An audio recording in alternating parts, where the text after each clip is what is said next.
welcoming you back to the desk of Caddicarus.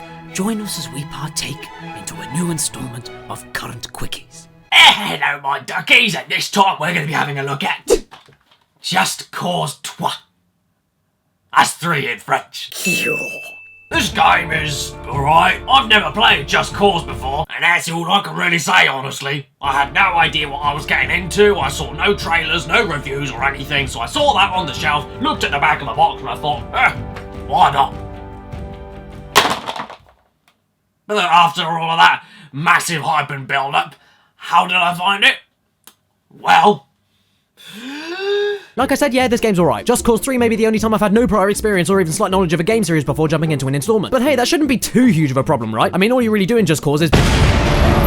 Okay, so this game is a lot of fun. It's a sandbox game featuring a guy who is practically a one-man army sent in to liberate his hometown, in which you have total freedom over what you destroy, who you kill, where you go, how you get there, and it's so damn open and huge that I've never felt so free in a game before, which is made even more free and fun by the fact that you can use parachutes, a glide suit, and grappling hook for total and utter badass and unbelievably enjoyable ways to traverse the world. And they all open themselves up to mixing up to keep exploration fresh, depending on the terrain and how quickly you change between parachuting, gliding, and grappling to not only scale cliffs, but give yourself boosts mid-air. This is better than the Arkham games in terms of mid-air exploration for sure. Also, the destruction in this game, oh boy, it's destruction incarnate. You have hundreds of vehicles, hundreds of weapons, and hundreds of ways to go about destruction, and luckily, since pretty much every mission revolves around liberating cute little towns and military bases by blowing shit up, the game mixes it up enough to keep it relatively fresh. As you explore from your comfort zone, more threats are waiting, it takes quicker to rise your heat level for stronger enemies to appear, and it's harder to shake them off and escape. I was glad to find this out, since after the first few towns I liberated literally involved me just parachuting in the air and using an RPG and machine gun on everything and never getting hit once. The same tactic did not apply with oil rigs or other missions involving escorting or real-time war mechanics, so kudos for catching me off guard there. It's also unbelievably fun to shoot people and random things, as awful as that sounds, and the feedback from the vibration and awesome sound design makes blowing up your 90th fuel tank or deciding to bomb the nearest bridge for no discernible reason never feel tiresome or repetitive, especially since on PS4 the game runs pretty well and looks pretty organic and lovely to boot. Side missions are all pretty basic, just ring challenges for your glide suit, more destruction challenges but in bomb cars or gunning copters, and even races for the hundreds of cars in the game which are really fun to drive. The characters are all pretty fun and the story is so damn basic that it makes you feel like you shouldn't even take it slightly seriously and just have a riot, and that's what this game is, a riot, and a very fun one.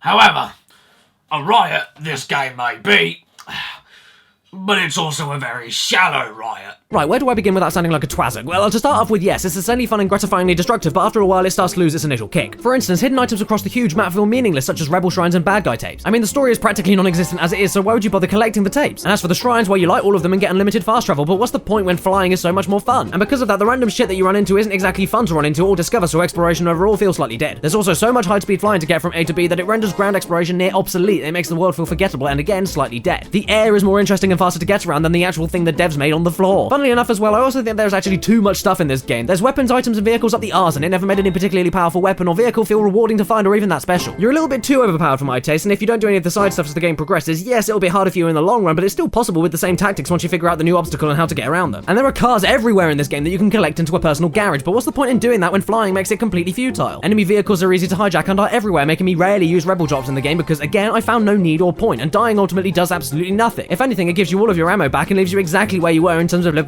when you die with a checkpoint from only a few minutes ago, so it's almost like a refresh button. Because of this overpowering, it makes side quests feel superficial since the upgrades really take the piss with how useful they are. I mean, there are some that are really useful, but many of them are so unrewarding and pointless that it hurts. All the major power-ups to unlock, such as my favorite, the rocket proximity bombs, due to how highly chaotic and unhelpful to the main quest most of them are, then mainly only apply to free play, exploration, and doing whatever you see fit, whenever you see fit, making the upgrade aspect of the game worth it for the fucking around hilarity alone, but with the doubt that the game changes up anything from blowing shit up. My personal interest for this sort of thing doesn't last too long, especially when the story ends with a rather anticlimactic final encounter, which in my opinion wasn't worth the silly tone, jokes, and hugeness of the game at all. Also, on PS4, look at this shit, the glitches, man. I came across quite a few, one of which left me stuck in limbo while a cutscene was supposed to be playing and I had no other thing to do other than quit the entire game and start the long-ass mission all over again. Another one such as this, where, in a game where blowing shit up determined progress, shit didn't ever blow up. Seriously, I had to restart a lot of missions because the objective was indestructible. What is this even? I'd rate this game a bit higher if it weren't for this stuff breaking out on me. Basically, the way I look at this game is like a chocolate bar. Yes, it's very sweet and gives you an exhilarating kick when you're really craving it, but if you long for something deeper or with a lot more fleshed out and memorable game design, then you should probably,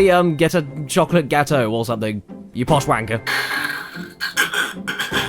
And so, I'd give this game on PS4 at least an above average 6 out of 10. I'd give it higher if the PC version runs a bit smoother, but other than that, yeah, above average. It's good fun. Go and have a look at it. Hey everyone, just before the outtakes hit today, I'd like to thank the sponsors for this current quickie, Games Grabber, where you can see every new game I'm buying and playing in one cool collection, and with the new features in place like real-time notifications and the messaging feature, not only can you get updates from your friends and myself about what I'm grabbing and what other people think of your grabs, you can also now directly message any friend who you follow and who follows you back and talk specifically about particular games in your collection, and there'll even be a new group chat feature added soon where I can then join in with lots of you to discuss gamey stuff. It's all pretty cool. If you haven't already, check the description to go straight to my collection and see what it's all about. Thanks very much, and enjoy grabbing. How you get there, and it's so damn open and huge that I've never felt so free in a game before. Befrawl? That's not a word. Befrawl. Do you also mind preheating the oven for me, please?